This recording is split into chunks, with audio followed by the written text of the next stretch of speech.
வணக்கம் அக்கா. எல்லாரும் எப்பவும் நல்லா இருக்கணும். ரொம்ப நாளா கேட்டுட்டு இருந்தீங்க. செய்வன வீட்டுல கெட்ட சக்தி, கண் திருஷ்டி, ஏதோ ஒரு பிரச்சனை, திடீர்னு உடம்புக்கு முடியாம போகுது, திடீர்னு வீட்டுல பிரச்சனைகளா வருது, வீட்டுல கெட்டது இருக்கு அப்படிங்கிறத நாங்க எப்படி புரிஞ்சுக்கணும் அப்படின்னு நிறைய பேர் கேட்டுட்டே இருந்தீங்க. அதுக்கு நான் சொன்ன ஒரு எளிய விஷயம், நம்மளுக்கு நம்மளே பார்த்து வீட்டுல செய்து பார்த்து அதற்குரிய பலன் என்ன அப்படிங்கிறத தெரிஞ்சுக்கிற வகையில பேய் மிரட்டி பத்தி நான் சொல்லியிருப்பேன்.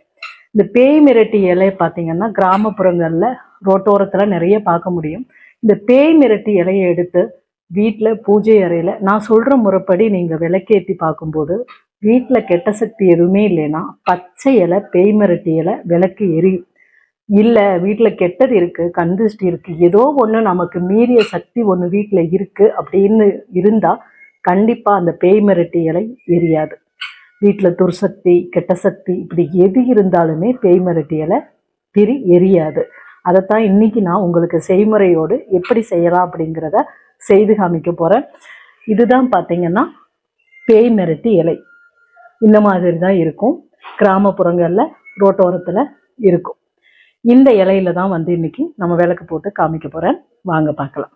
இந்த விளக்கு ஏத்துறதுக்கு தேவை என்ன அப்படின்னு பார்த்தீங்கன்னா, இந்த மாதிரி பேய் மிரட்டி இலை, மண் அகல் விளக்கு, அதை கழுவிட்டு நல்லெண்ணெய் ஊற்றிட்டு நெய் கூட எடுத்துக்கலாம், சுற்றி மஞ்சள் குங்குமம் வச்சுட்டு இந்த மாதிரி குங்குமத்தால் 3-4 திசை, இந்த மாதிரி குங்குமத்தால் 4 திசையிலையும் இந்த மாதிரி 3 கோடுகள் போட்டுக்கிறணும். ஏன்னா நம்ம கெட்ட சக்திகளை எடுக்க போகிறோம். சரியா? கெட்ட சக்தி இருக்கா அப்படிங்கிறத நம்ம தெரிஞ்சுக்க போகிறோம். இப்போ இந்த பேய் மிரட்டி இலையில நான் ஒன்று எடுத்துக்கிட்டேன். பார்த்தீங்கன்னா இதை இந்த மாதிரி நினச்சிட்டு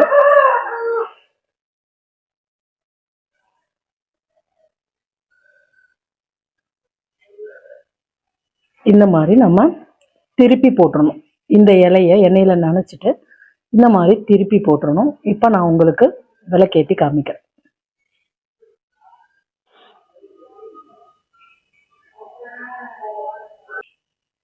வச்ச உடனே இந்த மாதிரி எரியணும்.